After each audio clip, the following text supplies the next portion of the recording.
Olá, pessoal! Está começando mais um Agora Pode. Eu, Aline Marques, junto com a jornalista Luísa Vieira, iremos bater um papo com o secretário de Estado de Fazenda de Mato Grosso, Rogério Galo.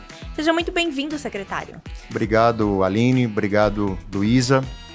Um prazer e uma honra estar aqui com vocês. Oi, secretário. Oi, Aline. E um oi especial para você que nos assiste.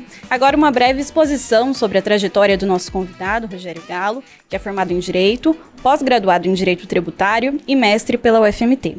É procurador do Estado de Mato Grosso desde 2002 e já foi conselheiro da OAB e, ao longo do primeiro mandato do governador Mauro Mendes, atuou na Cefaz de 2018 até 2022, quando assumiu a Casa Civil, onde ficou por quase um ano até retornar à Cefaz. Para começar, secretário, eu queria que o senhor nos contasse quais foram os principais desafios ao longo dessa jornada. A gente sempre ouve o governador falando, né, do caixa que pegou quebrado, então essa reconstrução desse caixa, né, ao longo dessa jornada, e as metas para a pasta já caminhando para esse fim de segundo mandato. Não sei se o senhor já pretende continuar, né, quem sabe?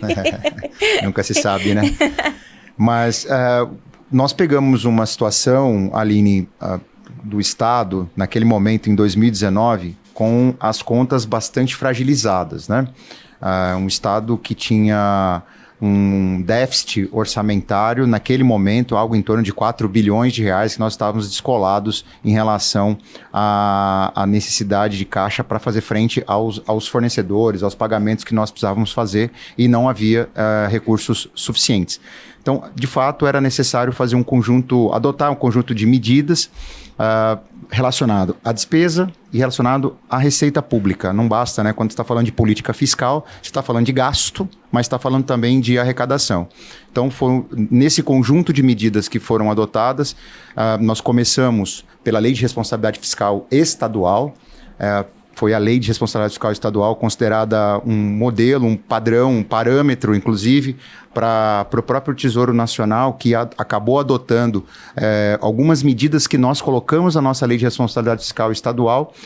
Foi introduzido logo na sequência, logo após a pandemia, em 2021, 20 para 21, foi introduzido também na Lei de Responsabilidade Fiscal Federal. Quer dizer, com as nossas dores aqui do Estado, pelo desarranjo que nós passamos aqui no Estado, nós acabamos acumulando conhecimento, aprovando legislações, pela coragem do governador Mauro, do governador Otaviano Pivetta, de encaminhar para a Assembleia, e a Assembleia de compreender a necessidade de aprovação dessas medidas, e nós conseguimos ali uma disciplina do gasto público bastante coerente, para que a gente não gastasse mais do que arrecadasse. Esse é o primeiro ponto. E o segundo ponto é respeitar os marcos legais que nós temos, os limites legais para gastos em cada área, né? Aí nós temos um limite de gastos para pessoal, por exemplo, gastar com folha de pagamento. Aqui no Lei Agora, no portal de vocês não podem gastar 95% com folha de pagamento, porque como que você vai pagar o aluguel, a energia, né? Você vai pagar o veículo que vocês se locomovem, enfim. Tem outras despesas que são necessárias. Então, o Estado estava muito desorganizado em relação aos gastos, a quantidade de gasto, gastava muito, não arrecadava o suficiente, e além disso, naquilo que gastava exageradamente em algumas áreas e não em outras. E por isso a gente via todos aqueles colapsos, né, na segurança pública, com carros da polícia sem combustível ou não pagando a locadora dos veículos, e os carros parando aí no trânsito, porque eles acabam fazendo isso, os locadores acabam fazendo isso para constranger ao pagamento, com escolas de lata, enfim, tinha uma situação. Por quê? Nós tínhamos, por exemplo, na educação se gastava muito em folha de pagamento e não tinha recurso para fazer manutenção da infraestrutura escolar, né?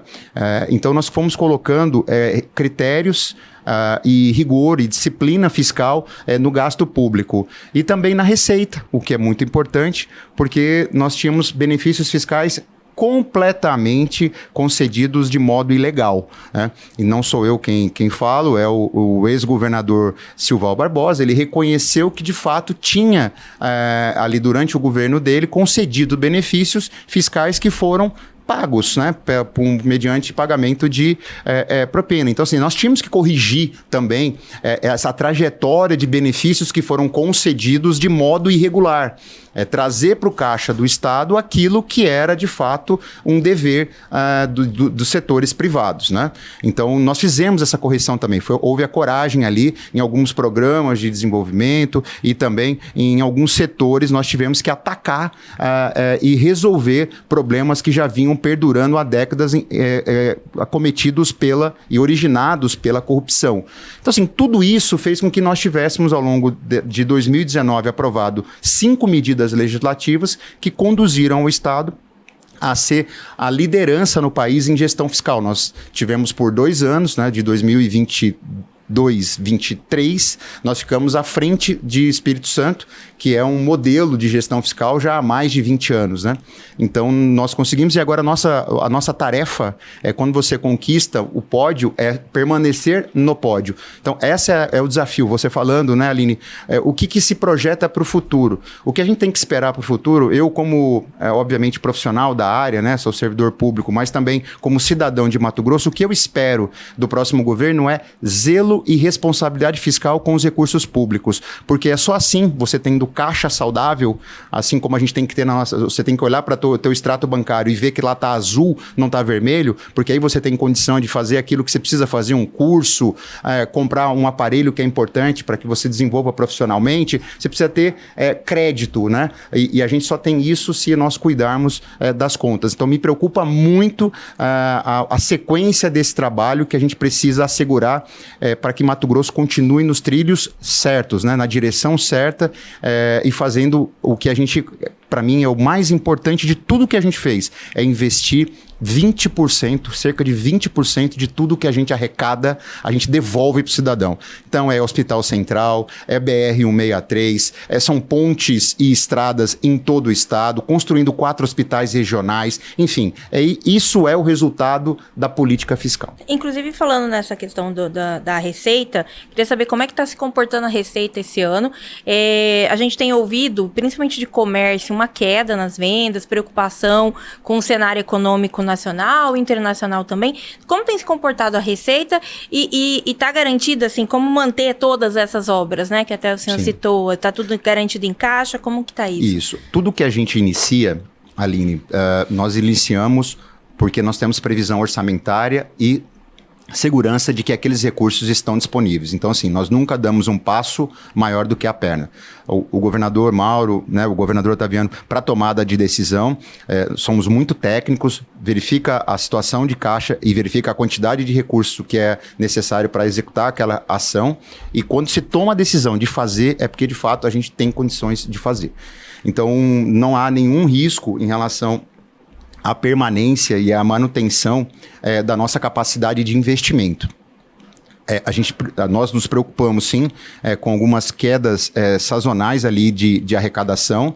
Nós temos um problema no comércio, que é o comércio eletrônico, em detrimento do comércio presencial, do comércio físico, né? Uhum. A gente tem um processo aí cultural, uma transformação no modo das pessoas consumirem, e isso impacta o comércio presencial. A pandemia deu uma acelerada, a pandemia, né? Ainda acelerou isso há anos, eu acho que antecipou uma década, né, do processo todo que nós teríamos. E com as grandes plataformas digitais e o aumento dessas plataformas digitais, inclusive com plataformas chinesas especializadas em algumas áreas. Algumas vendem só roupa, outros eletrônicos, outras vendem qualquer coisa, de tudo que você possa imaginar. Então, o que a gente está fazendo em relação a isso? A gente respeita, né, nós não vamos tributar aqui no estado as blusinhas, não vamos fazer, isso está claro, já dissemos e declaramos isso, outros estados estão fazendo esse processo de tributar seguindo essas pequenas compras, né? Seguindo o governo federal. Mato Grosso não vai fazer esse aumento de tributação sobre as blusinhas, mas a gente concedeu para o comércio e acabou de fazer aí uma renovação, vocês devem ter acompanhado, né? Nós concedemos os incentivos fiscais para o comércio presencial, para que eles tivessem, que é o chamado crédito outorgado do comércio varejista e atacadista. Isso é para tornar, além de diminuir o custo de vida, né? Porque isso está para quase para todo também, o comércio, inclusive para alimentos e também para medicamentos, em todas as áreas, também para o vestuário, calçados, mas também para a gente conseguir dar competitividade para o nosso comércio presencial, que gera muitos empregos. Então, o que mais nos preocupa em relação a esse Dia das Mães, que foi desaquecido, né, vamos dizer assim, é a competitividade do comércio presencial, e a gente está trabalhando e ajuda o setor para que eles se tornem cada vez mais competitivos. Mas não posso dizer que nisso houve algum impacto para a arrecadação do Estado, né? Não houve nada que seja relevante. Dentro das metas e planejamentos. Dentro daquilo que nós estávamos planejando, e, portanto, isso não atrapalha em absolutamente nada aquilo que a gente já vinha fazendo, que é entregar para o cidadão entre 15% a 20% de tudo que a gente arrecada, devolvendo para o cidadão em investimentos. Então, e ainda em relação às obras, né? Nós temos aí grandes obras por parte do governo em relação à saúde, né? Consequentemente, o desafio em administrar 4 novos hospitais estaduais. E aí vai ter receita, né, suficiente para isso? O governo também planeja terceirizar, assim como vai ser feito com o Hospital Central. E aí a gente queria saber, assim, qual o planejamento real para isso? Luiz, essa é uma excelente pergunta. Nós temos um planejamento, sim, na saúde. Hoje, a saúde do estado de Mato Grosso era uma saúde que dependia... Nós temos hospitais regionais, há uma rede hoje já de hospitais regionais, né? Mas uma rede de hospitais regionais que concentrava muito em algumas cidades do estado e deixavam regiões muito importantes, altamente populosas, com 400, 500, 600 quilômetros de um hospital de atenção secundária, vamos dizer assim, para resolver problemas simples, né?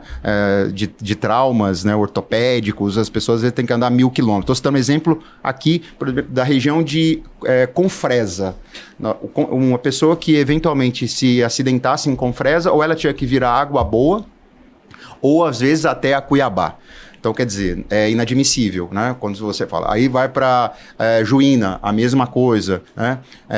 Tangará da Serra, uma região super adensada, com muita população, mesma coisa. Alta Floresta tinha um hospital muito pequeno.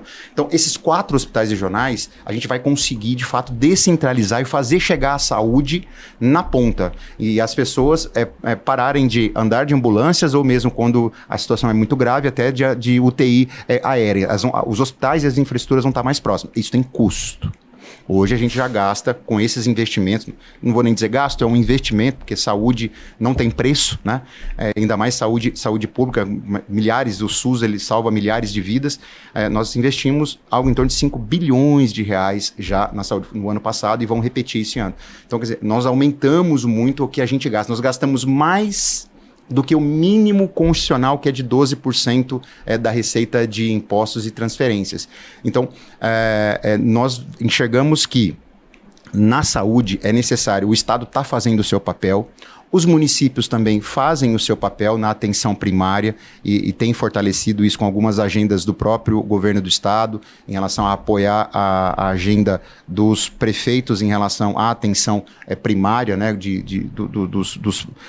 das unidades de pronto atendimento, mas também das unidades básicas da saúde, né, fazer com que as pessoas tenham lá perto um médico que ela possa consultar e prevenir, ao invés de ter um ataque cardíaco, saber que tem uma hipertensão e tratar da hipertensão. Então, isso é fundamental para a gente evitar gastos extraordinários. Mas nós precisamos, sim, vamos precisar de um aumento dos repasses do Ministério da Saúde, né? Nós vamos precisar, porque o Mato Grosso é um estado que cresce a sua população acima da média nacional. Nós estamos ampliando por conta do Estado. Não há nessas obras todas nenhum centavo federal, nessas obras que eu menciono, as obras dos hospitais regionais, são 4 hospitais regionais das cidades que eu mencionei, mais o Hospital Central. Agora, na manutenção, nós vamos precisar sim do apoio aí, porque o SUS ele é tripartite, né? Ele compõe com receitas dos municípios, dos estados e da União. E no caso da alta complexidade, é o Estado e a União quem deve fazer o pagamento. Então, nós vamos habilitar esses hospitais e contar com os repasses que devem vir do Ministério da Saúde também, porque a saúde pública, ela custa e custa muito, e é isso que as pessoas esperam, que quando precisarem, o serviço esteja de qualidade e disponível, né? Mas então, nesse caso, vai ser custeio 100% do Estado? Estamos descartando OS ou CIPS, como não, tem o financiamento, ele é pelo Estado, pelo poder público, o Estado com, obviamente, o apoio e o suporte, que é fundamental, da União, do Ministério da Saúde. E a gente sabe que esses repasses da tabela SUS, eles são repasses mínimos, eu diria até ridículos, né, para alguns. E aí o Estado tem que arcar com toda essa diferença, que é quem está executando na ponta. Porém, o modelo de gestão desses hospitais, o governador tem feito esse debate. Nós tivemos agora, muito recentemente, o anúncio que, na minha visão, como cidadão, é extraordinário você ter o Albert Einstein, o 24º melhor hospital do mundo, uma rede hospitalar que atende, obviamente, o privado, mas atende também ao público. Ele é uma entidade filantrópica, não visa lucro, e verá aqui. E disseram muito claramente que tudo que eles fazem hoje no privado, mediante pagamento em São Paulo, no Hospital Albert Einstein, eles vão fazer aqui no público pelo valor que está mencionado lá, são 34 milhões de reais por mês. Nós vamos ter uma alta medicina, uma medicina altamente especializada em Cuiabá, com pesquisa, transmissão e difusão de conhecimento, né, que é uma marca tanto do Sírio-Libanês quanto do Albert Einstein, e a gente espera que, a gente acredita muito nesse modelo em que o terceiro setor, que é o não, que não visa lucro, ele tem contribuído muito com a saúde pública no Brasil. E a gente, certamente, eu tenho convicção de que esse modelo a gente também deve adotar nos demais regionais, pela necessidade que nós temos de eficiência, né? Uhum. E você veja, a melhor rede de saúde hoje pública estadual, que é considerada até uma referência, é o Estado de São Paulo. O Estado de São Paulo tem lá as organizações sociais de saúde administrando a rede hospitalar estadual de São Paulo, já há quase 30 anos, então, e é um modelo a ser seguido. Tem um histórico ruim aí. Então, mas não é um problema, isso é importante distinguir, é um problema não do modelo, é o problema da escolha da OS, né? A gente não pode condenar a mesma coisa que eu estava ouvindo esses dias. Nós tivemos aí, infelizmente, o anúncio de policiais militares que se envolveram em crimes, né? No crime do advogado, né? Do Dr. Renato Neri. Você não vai condenar toda a corporação, porque alguns indivíduos, pouquíssimo representativo, 0,000 daquela corporação acabou se desviando daquilo que deveria seguir. A mesma coisa nas OS, nas organizações sociais. Existem ótimas organizações sociais. O que cabe escolher bem. Nós, para o principal hospital do Mato Grosso, e eu tenho a confiança que esse hospital central não vai ser só do Mato Grosso o principal hospital, não. Vai ser o principal hospital público do Centro-Oeste. Vai ser uma referência. Hoje, mato-grossenses saem de Mato Grosso para fazer TFD, que a gente chama tratamento fora de domicílio, em outros estados. Goiás é um deles. Nós vamos receber aqui pacientes de outros lugares pela referência que Mato Grosso vai se tornar. Então, eu confio muito nesse modelo de gestão com apoio do terceiro setor, no caso das organizações sociais sem fins lucrativos. O que a gente tem que fazer é escolher bem para que não erremos novamente, como já fez o Estado, de fato, no passado. Nós tivemos péssimas OS aqui que mais estavam preocupadas em retirar recursos do que fazer um bom atendimento. Nesse processo de licitação é possível fazer essa escolha? São chamamentos públicos, né? Nós já colocamos muito rigor. São 2 momentos de escolha de organizações sociais. Primeiro, você tem uma fase de habilitação. Quer dizer, elas se habilitam antes. Então, você coloca requisitos para essa habilitação. É a mesma coisa que quando você vai fazer a seleção de jornalista. Você antes faz critérios mínimos, né? Que você reputa que tem que minimamente preencher esses requisitos para concorrer ali a vaga de jornalista, no nosso caso lá, para administrar um hospital. Então, a gente colocou, né, o governo colocou, né, o secretário Gilberto, na liderança dele, um novo decreto, né, foi publicado, inclusive, no final do ano passado, início desse ano, com bastante rigor para poder fazer essa seleção de organizações sociais. Não é mais qualquer organização social que chega aqui, bate na porta, se habilita e depois fica apta para participar, aí sim, de um chamamento público. Só que esse chamamento público, ele é aberto só para aquelas entidades que já estão habilitadas. Então, quer dizer, você tem 2 filtros, né? O primeiro filtro é a habilitação, você não habilita qualquer uma, tem muito requisito técnico e tem que comprovar capacidade técnica e capacidade de gestão. Quer dizer, não vem aqui uma organização social que esteja com uma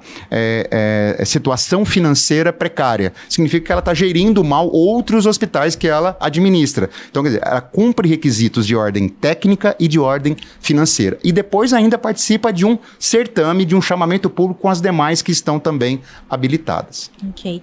Agora, o senhor foi falando da receita saudável e até mesmo dessa capacidade de investimento e a questão principalmente de dosar aí a receita com o pagamento de servidores. Mas atualmente tramita na Assembleia o PL da RGA.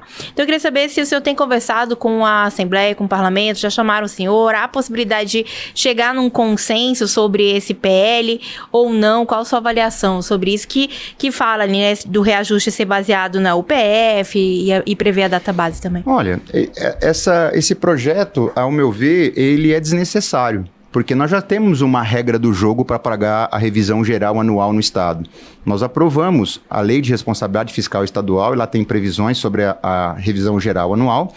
E nós aprovamos uma lei estadual específica para tratar do que é capacidade de pagamento. Lá fala de capacidade financeira. O que é? Tem uma fórmula que foi, inclusive, aprovada pela atual não, porque 2019, foi na legislatura, né? Na legislatura anterior. É a de 2019. A de 2019, foi aprovada. Nós fizemos, então, aquela reforma de Estado que nós fizemos com 5 leis, nós garantimos ali aos servidores públicos, dentro da lei, lembra que nós começamos falando sobre responsabilidade fiscal e que você tem que ter critério para fazer os pagamentos e os limites para essas despesas.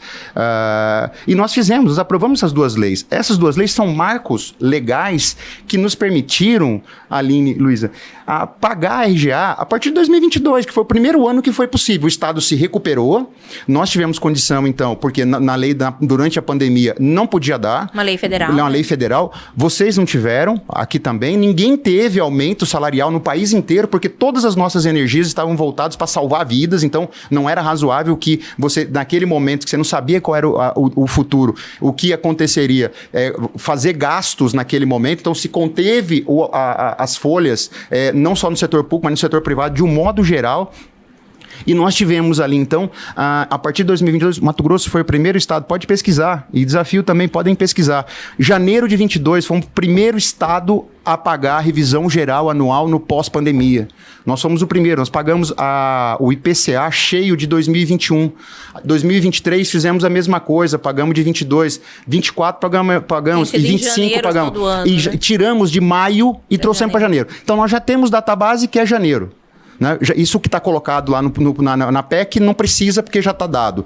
Segundo, que a regra de pagamento, a gente já tem a regra de pagamento que foi aprovada pela própria Assembleia Legislativa. Então, assim, eu vejo que a lei, a PEC, ela é impertinente. E, na verdade, o que está por trás, o pano de fundo que está por trás ali, é desajustar as contas públicas de novo. Por quê?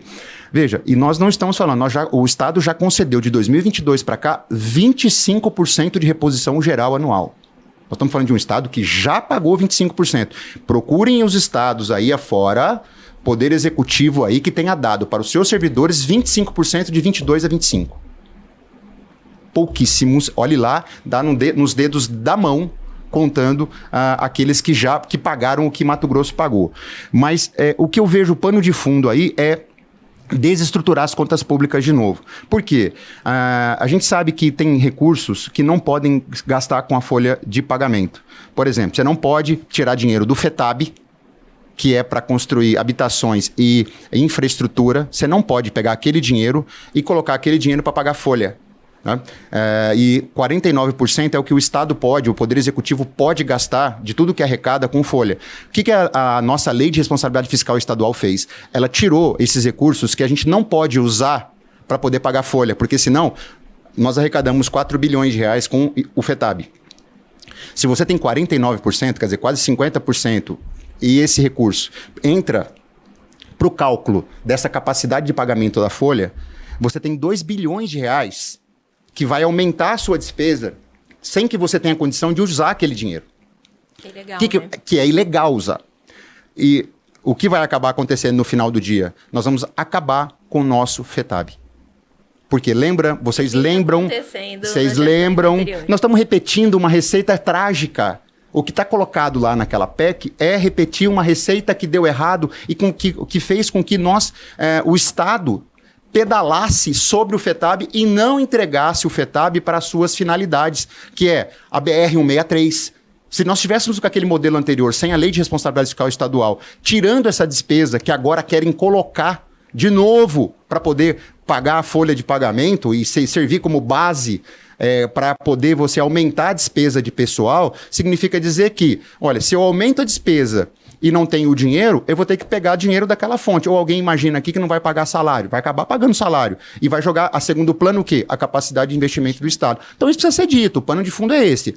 A PEC ela é impertinente porque nós já temos regras, 2 leis aprovadas sobre o assunto, tanto que a gente vem pagando desde 2022, e segundo, querem destruir o que fizemos até agora, juntos inclusive com a própria Assembleia Legislativa, querem destruir as bases que levaram o Estado a ser o Estado campeão em investimentos. Isso precisa ser dito para toda a sociedade e a sociedade fazer as escolhas. É isso que nós queremos ver? Nós queremos voltar ao passado?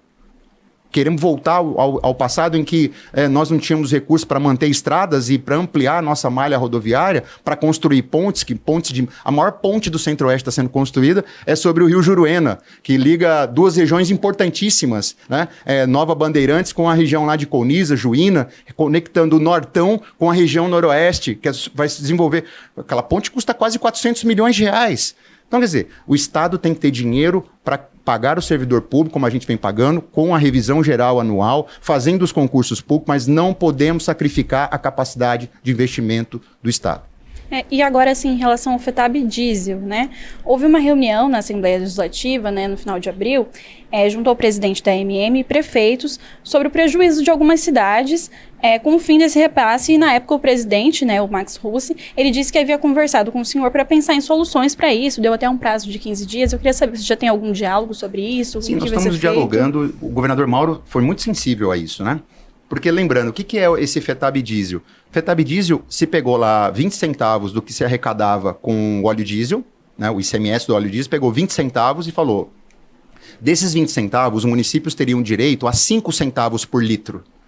Mas aí o governo, naquele momento, lá em 2014, falou, olha, eu reconheço que aí você vai executar algumas tarefas relacionadas às estradas não pavimentadas e eu vou te dar metade, vou te dar 10 centavos, né? Em suma, é isso. Então, os municípios tinham uma dobra do valor que eles receberiam nos seus repasses. Isso ficou vigente durante quase mais de 10 anos. O Tribunal de Justiça, numa ação movida pelo Ministério Público do Estado, julgou inconstitucional. E ainda nós conseguimos lá uma modulação, projetou os efeitos dessa decisão para 2 anos após, que foi exatamente 2025. E o governador Mauro disse, olha, os municípios não vão perder, nós vamos repor aquilo que se arrecadou no último ano com o FETAB diesel. Então, o que nós estamos pegando aí é mais uma questão de metodologia do que propriamente de definição do que seriam essas perdas. Não existe mais FETAB. Se não existe mais FETAB, nós não podemos considerar a conta como se nós estivéssemos ainda repartilhando 20 centavos de tudo aquilo que se consome de diesel. O que nós nos comprometemos, e o governador se comprometeu à época, foi muito claramente dizer, olha, quanto foi arrecadado em 2024 de FETAB diesel e os municípios, quanto eles receberam? Porque os municípios, aí nós vamos fazer a conta. Aí fazendo a conta, nós temos lá quantos municípios estão recebendo esse ano de ICMS, né? Aí tem lá uma parcela, lembra que eu mencionei, dos 20 centavos, eles tinham direito a 5, né? Os outros 5 eram comprar. Então, eles estão recebendo lá uma parte desse valor, dava mais ou menos uns 350 milhões, 200 milhões estão indo pelo ICMS, como ICMS, e faltam em torno... Mas está indo como acréscimo? Como não, como reposição. Não, está indo como compensação ICMS. mesmo. ICMS, que eles estão recebendo ICMS, em cima daquilo que nós arrecadamos sobre os combustíveis, né? Então, está indo lá, eles estão recebendo isso como ICMS. Então, eles estão recebendo mais ou menos uns 200 milhões. E ainda tem uns 140 milhões que aí sim é considerado perda. Aí, esta perda, o Estado organizou um fluxo de pagamento com recursos do Estado, né? E nós estamos repassando aí, já os municípios fizeram a sua habilitação, e nós estamos fazendo um repasse fundo a fundo, do Fundo de Transporte do Estado, do FETAB, para o Fundo de Transporte Municipais, porque é um dinheiro que vai entrar para o município para ele gastar lá especificamente, exclusivamente, nessa área de manutenção de estradas não pavimentadas. Então, assim, o que a gente tem que entender aí é que nós estamos abertos ao diálogo, conversamos com os deputados a esse respeito, e estamos aí na definição da metodologia. O que eles consideram como perda e o que nós consideramos como perda, até para chegar num consenso, né? Porque o que o governador tinha assegurado seria, olha, o que vocês perderam lá do arrecadado em 2024, a gente repõe em 2025, né? Agora, se 2020, não dá para considerar que nós temos em 2025 ainda o FETAB, e sobre o que eventualmente eles teriam de FETAB em 2025 a gente complementar. Porque o FETAB ele foi declarado inconstitucional e o Estado também tem a sua capacidade limitada de fazer esse tipo de aporte. E o que é importante dizer, Aline, nós já repassamos para os municípios em convênios, no governo do governador Mauro, 5 bilhões de reais. Não há governo na história mais municipalista do que o governo do governador Mauro e do governador Otaviano Pivetta. Foram os que mais apoiaram os municípios em todas as áreas. 2 ex-prefeitos, né? 2 ex-prefeitos, um da capital e o Otaviano 3 vezes de Lucas do Rio Verde. São municipalistas. E assim, há também um embate na Assembleia com a Casa Civil recentemente, né, em relação ao pagamento de emendas aos deputados estaduais, né? Fala-se que o governo prioriza parlamentares da base. Eu queria saber como que o senhor avalia essa situação e como era feito ao longo, né, da sua passagem pela Casa Civil. Bom, o pagamento ele segue um fluxo de uma despesa normal. Quer dizer, você tem lá a definição de onde vai ser gasto, depois de definido, vou repassar para o município Y, ou para uma entidade, né, filantrópica do terceiro setor, para fazer um evento, organizar alguma feira, enfim. E aí você tem os passos daquela despesa. E esses passos da despesa, isso segue em fluxos a depender da secretaria. Então, assim, você tem pagamentos de emendas todos os meses, isso vai até dezembro. Porque, às vezes, até o deputado muda a sua destinação, você faz os remanejamentos. Então, assim, a gente lá, boa parte dos decretos orçamentários que a gente publica remanejando, boa parte da gente está remanejando emendas a pedido dos deputados, né? Então, eu vejo como uma crítica infundada, né? Porque nunca se pagou tanta emenda parlamentar como o governo atual. A gente respeita, é impositiva, está na Constituição, e a gente faz os pagamentos de acordo com os fluxos de caixa e de acordo com o momento em que a despesa está pronta para pagar nas respectivas secretarias. Então, assim, eu vejo como uma gritaria aí, né, isolada, e de quem está tentando aí, talvez, criar espuma nesse tema das emendas parlamentares que vêm sendo pagas. Inclusive, o deputado Avalone, há pouco tempo, ele esteve na UNALI, né, que é uma União Nacional, acho que dos Legislativos Estaduais, a UNALI, e lá a nossa Assembleia Legislativa foi palestrar, lá acho que foi em Santa Catarina, para mostrar o nosso modelo de execução de emendas parlamentares, porque nós somos modelo para o Brasil. Né? Então, assim, com toda sinceridade, eu acho que isso aí é espuma e a gente respeita todos os parlamentares e a despesa. Agora, aquilo que o governador falou, né? O fluxo de caixa, ele é do executivo, né? Assim, a arrecadação e os pagamentos, eles são feitos. Agora, se se vai haver o pagamento, não, o pagamento ele é obrigatório. Agora, o fluxo de pagamentos, obviamente, a ordem, ele se encaixa dentro de realidades, como eu mencionei, a depender da secretaria, a depender do tipo de despesa, tem o seu fluxo próprio, o seu fluxo natural. Isso, o próprio deputado Carlos Avalone, ele explicou que houve um atraso esse ano no pagamento das emendas da saúde, nesse começo do ano. Atraso, assim, ele até falou que não é um atraso, mas é que em vista ao ano anterior, por exemplo, esse ano foi pago um valor menor. E ele disse que tinha uma questão entre a Secretaria de Saúde e a Fazenda. Eu queria entender um pouquinho isso, então, esse fluxo. Na verdade, o que tem acontecido é que nesse ano o orçamento a gente abriu um pouco mais tarde, né? Em função da aprovação, depois da abertura do exercício financeiro. Então, assim, já abriu o orçamento já quase em março ali, e isso, obviamente, atrasa a execução não só das emendas, mas de todas as outras despesas, né? Enfim, a gente não gostaria que isso tivesse acontecido, mas aconteceu. Porém, assim, de novo, eu acho que é muita espuma para um problema que não existe, com toda sinceridade, e os deputados e as emendas estão sendo pagas e serão pagas, porque pelo que determina a Constituição. Agora, enfim, não há mais a esse respeito o que a gente deva dizer. Beleza. Sobre a reforma tributária, o senhor e o governador foram duros críticos à reforma tributária, que se prevê aí efeitos catastróficos para Mato Grosso a partir de 2033, né? O que está sendo feito já, desde agora, para tentar amenizar isso? E já, assim, qual o conselho que você deixa para um próximo gestor, né? Que vem aí, que vai estar mais próximo de encarar essa realidade? Porque eu acho que, na verdade, daqui 2 governos, né? Chegam os efeitos diretos. Mas o que tem que ser feito aí nessa questão para amenizar a crise? Primeiro é prudência. Prudência. Né? A cautela na quantificação e na criação de despesas, sobretudo aquelas despesas que são obrigatórias, aquelas que você não pode chegar e falar assim, olha, eu tenho 200 carros numa determinada secretaria. Você pode chegar lá e falar assim, olha, vamos cortar 100. Vamos ficar com 100 carros e vamos trabalhar com 100 carros. Isso é chamado discricionário, né? Então você pode tirar 100 carros. Vai trazer algum dano colateral, às vezes na execução da política pública, sim, mas não vai exterminar a política pública. Aí, senhor, na folha de pagamento, você pode chegar e cortar a folha de pagamento dos servidores públicos. Você tem limitações e você não consegue fazer isso de modo eficiente. Então, o que você tem que fazer? Você tem que controlar o crescimento da despesa pública. Nós temos que olhar esse horizonte. Não dá mais para nós vivermos, como já se viveu aqui no Mato Grosso, como se não houvesse amanhã. Né? Pisando e, como se diz aí, chutar a jaca e achar que não vai ter consequência. Então esse é o primeiro ponto, é prudência. Segundo, preparar o Estado, e é isso que o governador deve anunciar aí nos próximos dias, acho que dentro de um mês, uma estratégia. Porque o Estado ele vai perder competitividade na medida em que a gente não tem mais os benefícios fiscais. É o que o governador tem chamado de MT-33.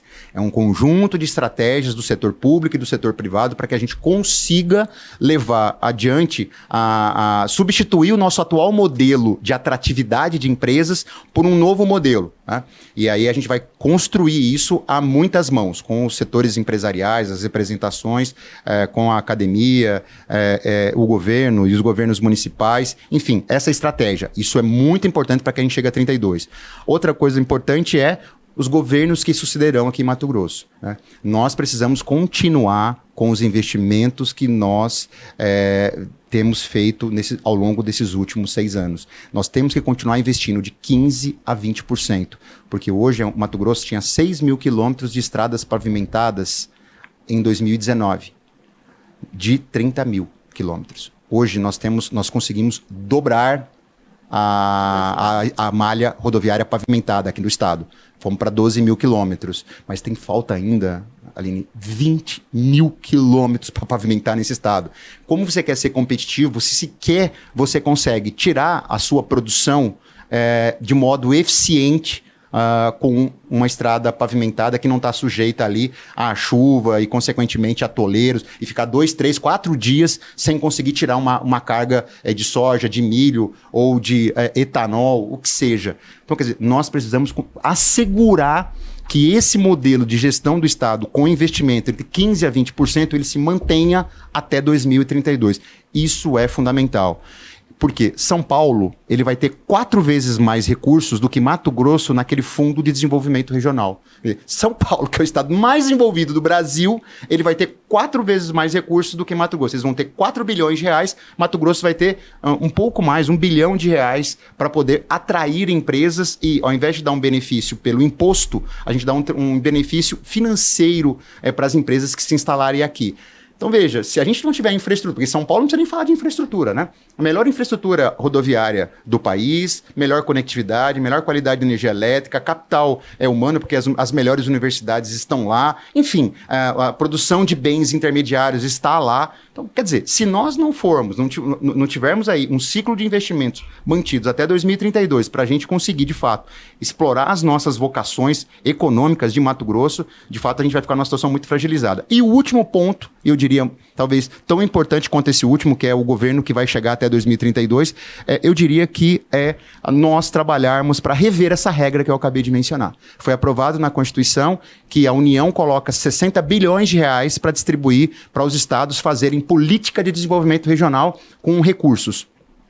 Esses recursos, esses 60 bilhões, eles são distribuídos de acordo com 2 critérios. Um primeiro critério é 70% desse valor, portanto, 42 bilhões vai ser distribuído de acordo com o Fundo de Participação dos Estados, quer dizer, é um índice do FPE. Mato Grosso é um dos que menos recebe, porque esse índice ele é calculado, ele distribui o imposto de renda e o IPI federais. Ele é distribuído de acordo com a renda, o PIB per capita, né? Então, o estado que tem o menor PIB per capita recebe mais. Então, Mato Grosso tem um PIB per capita alto porque nós somos um estado produtor e ainda temos uma população pequena. Então, nós recebemos uma fração muito pequena ali por esse critério. E do outro critério, sabe qual é? Os outros 30% dos 60 bi vão ser distribuídos de acordo com população. Ou seja, a gente perde duas vezes. A gente perde nos 2 critérios. Tanto que os 2 estados que mais perdem é Mato Grosso do Sul e Mato Grosso.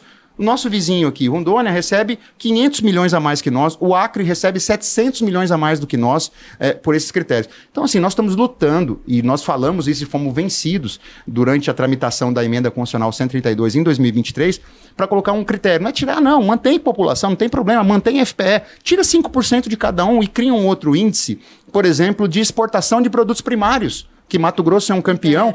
Por exemplo, quanto mais produto primário você está exportando, mais soja em grão você está transportando, você está exportando, você precisa de política para poder processar esse grão aqui. Você precisa de recursos. Então a gente defende lá que 10%, 6 bilhões sejam distribuídos de acordo com a participação nas exportações. E isso quem tem que fazer é o Congresso Nacional. Por isso que a gente precisa, de fato, fortalecer a nossa bancada federal para que a gente consiga, até 2032, aprovar a alteração desse requisito, porque senão, de fato, se nós não tivermos uma saúde financeira no Estado, não tivermos uma boa gestão que tenha assegurado ao longo de todo esse tempo aí os investimentos entre 15% e 20%, não tivermos, portanto, feito aí a infraestrutura necessária e ainda tiver com esse Fundo de Desenvolvimento Regional 4 vezes menor que São Paulo, é uma tragédia. E o senhor está otimista em relação a esse fortalecimento, né, do Congresso Nacional? De fato, o senhor analisa que isso é viável? Porque, como o senhor mesmo disse, não conseguiu fazer essas mudanças em 2023. Acredita que depois vai conseguir fazer? Então, a sensibilização. A gente precisa ocupar espaços, né? Nós temos falado isso, o governador Mauro tem falado, né? A nossa bancada, e aí nós precisamos colocar essa PEC lá, nós vamos trabalhar para que isso seja feito, né? Que nós tenhamos pelo menos a PEC em tramitação, e para isso a gente precisa de 1/3 do Senado Federal e da Câmara, né? Então, se você vai tramitar pelo Senado Federal, precisa de 27 assinaturas de senadores. Então, nós vamos trabalhar para que isso aconteça, para que com essas assinaturas a gente consiga, de fato, colocar essa tese e sensibilizar. Porque não dá para um estado, nós estamos numa federação com 27 irmãos, né, que são os estados e o Distrito Federal. Não dá para você deixar numa partilha de recursos, como uma herança, vamos dizer assim, né? Um pai e uma mãe deixarem lá quinhões diferentes, até tudo bem, porque isso é a disposição, sobretudo da parte disponível do testamento, né? Mas você não pode também deixar com uma diferença tão brutal quanto o outro. Ademais, se a gente considerar que a própria Constituição Federal fala que o papel da União e da República Federativa do Brasil é reduzir as desigualdades regionais, é um objetivo da República. E veja, como que você vai conseguir reduzir a desigualdade regional se você considera que São Paulo está igual a Mato Grosso e ainda dá para São Paulo 4 vezes mais? Não é razoável. né? Não é razoável. Então, assim, é um debate político. De fato, nós temos minoria, né? Nós temos 8 deputados em 513. A gente vai aumentar agora, né? Os deputados federais. Talvez, né? Talvez, porque talvez não aumenta. Do Senado, né? Aí vai depender do Senado, se vai aumentar, mas Mato Grosso teria o aumento. O problema é que eles estão aumentando o número de deputados. Quer dizer, a nossa participação continua a mesma. Do ponto de vista proporcional, a gente não tem um aumento proporcional de deputados. A nossa bancada continua a mesma, se aprovar esse projeto de lei. E sensibilizar pelo diálogo. E acho que a gente vai conseguir, inclusive, com a participação da imprensa, que precisa difundir isso. Isso é muito importante, viu, Luísa e Aline, a gente falar, né?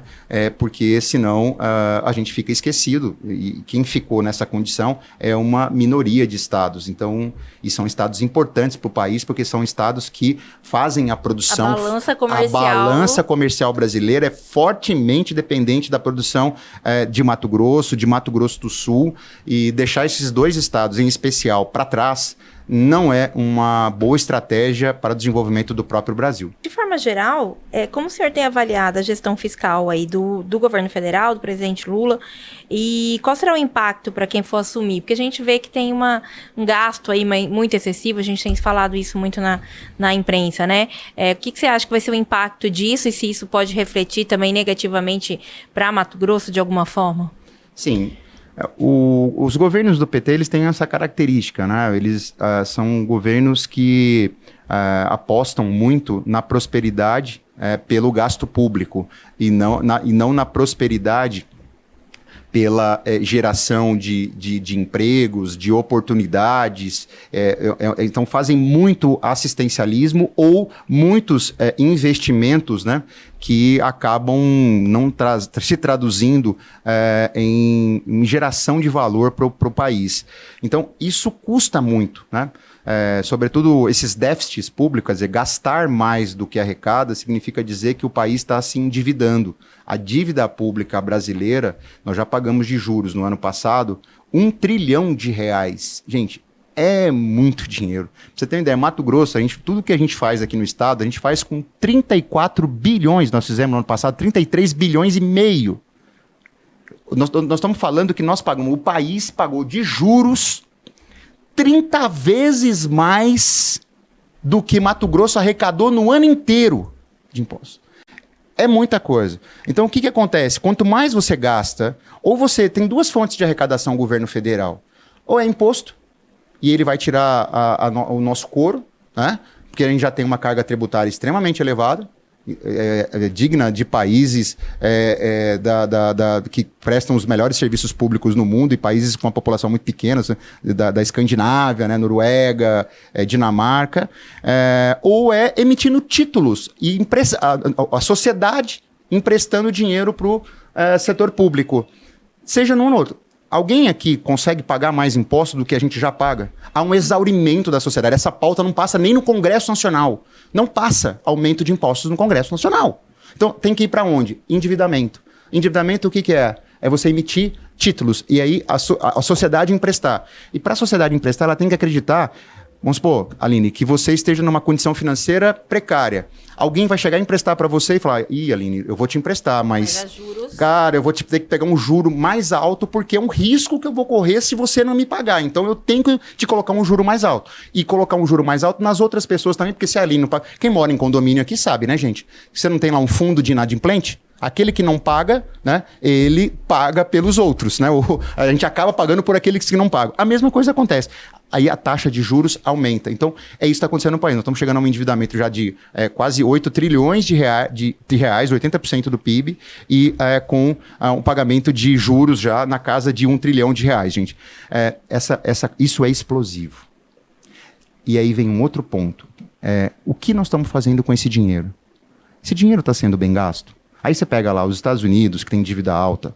O Japão tem dívida alta. São países ricos, com taxa de juros muito pequenas. Então, a rolagem da dívida deles é uma rolagem de dívida barata. Eles emitem títulos a custos muito mais baratos. Os Estados Unidos tem títulos desde 4,5%. Nosso título é 15%, que é a Selic. 3 vezes mais de juros. Então, mas o que eles fizeram com o dinheiro deles ao longo do tempo? Infraestrutura. Grandes aeroportos, grandes portos, infraestrutura urbana, rodovias, ferrovias, por todo. A gente não consegue desempacar essa rodovia aqui. Né? Aí você veja, para onde está indo o dinheiro público deste país? Esse é o ponto. Nós estamos aumentando a nossa dívida, tomando mais dinheiro a um custo altíssimo e fazendo o que com o dinheiro? Né? O dinheiro está simplesmente, como está soltando o dinheiro de avião, não está gerando valor para a sociedade. Esse talvez seja um dos grandes problemas, porque se nós tivéssemos ali um endividamento, eu consigo abrir uma empresa, vou tomar uma dívida, mas com essa dívida eu vou construir um prédio, eu vou comprar uma máquina, um equipamento e vou gerar riqueza, gerar emprego, gerar valor. Com o que nós estamos fazendo com esses recursos que nós estamos? Estamos investindo menos de 1% de tudo que a gente arrecada no plano federal. Assim, tem que desfazer o que está feito e fazer tudo de novo, mas fazer com coragem e do jeito certo, que esse país nosso é um gigante em potencial, mas precisa de gestão e uma gestão muito diferente da que está aí. E assim, em nível internacional, né? Há outras preocupações, né, urgentes, como o tarifaço, né, proposto pelo presidente dos Estados Unidos, o Donald Trump. Eu queria saber como isso pode impactar também Mato Grosso, se isso pode impactar. Então, nós já tivemos um primeiro impacto que foi positivo. O primeiro impacto foi... nós tivemos a partir do mês de março, abril, uma venda de soja para a China em volumes muito superiores ao mesmo período do ano passado, né? Então a gente já tem aí alguns reflexos, porque fica mais caro comprar dos americanos, né? E aí a produção americana não escoa para o principal comprador, que é a China, que sofreu a maior tarifa, a tarifa de mais de 100%. Imagina, da noite para o dia, o produto que você vendia por 10, entrar nos Estados Unidos valendo 20. Completamente inviável, tira a competitividade. Então, assim, a gente ganha em alguns setores e perde em outros, né? O nosso, para Mato Grosso, não pensando no Brasil, pensando em Mato Grosso, essa briga comercial com a China nos abrem oportunidades, porque em muitos produtos de Mato Grosso, na soja, no milho, no farelo, né, o algodão, os Estados Unidos, os produtores americanos concorrem com os produtores mato-grossenses. Então, se eles têm problemas para colocar esse produto na China, isso ajuda a que nossos produtos cheguem à China com uma competição menor, e tendo competição menor, nós temos preços melhores, né? Então, assim, esse cenário de médio e longo prazo pode ser favorável caso de fato não haja o acordo. Hoje foi anunciado, né, já um pré-acordo entre os Estados Unidos com a China. Não sei se vocês acompanharam, mas a China, os Estados Unidos reduziu de 100% para 30% a maioria dos produtos, e a China também, que está aplicando 100% para os produtos americanos, reduziu para 10%, até que eles firmem aí um acordo nos próximos 30 dias. Vamos acompanhar. Eu acho que tem aí uma estratégia comercial americana, que no final do dia a China e os Estados Unidos, os dois, dependem muito um do outro, e vai acabar se chegando a um acordo, e é bom para o mundo também. Nós precisamos de estabilidade, né? Já temos guerras aí mundo afora, há uma guerra comercial, acho que ela não é bem-vinda, porque ela pode diminuir o volume de crescimento global, e isso as pessoas consumirem menos, e consumindo menos acaba também afetando aí Mato Grosso. É isso, então com isso a gente se despede do Agora Pode desta semana. Muito obrigada, secretário, pela presença, e até uma próxima. Obrigada, secretário, pela entrevista. Eu sei que seu tempo é corrido, então não deu nem para perguntar tudo, mas eu agradeço a sua vinda aqui. Não, eu que agradeço. Os temas são muito quentes, muito polêmicos, assim, e eu falo um pouquinho também, né, gente? Mas eu agradeço muito o espaço que vocês abriram e fico à disposição para a gente dialogar. E faço o convite para vocês para a gente continuar dialogando sobre os impactos da reforma tributária sobre Mato Grosso. Se quiserem produzir materiais, a gente fica à disposição, porque eu tenho certeza que este é o grande tema para Mato Grosso nos próximos 7, 8 anos, até 2032. Então, a gente precisa formar opinião e formar opinião de qualidade. Muito obrigado. Obrigada. E esse foi mais um episódio do Agora Pode, que estará disponível em todas as plataformas de áudio, inclusive no YouTube. Nos acompanhe pelas redes sociais. Tchau.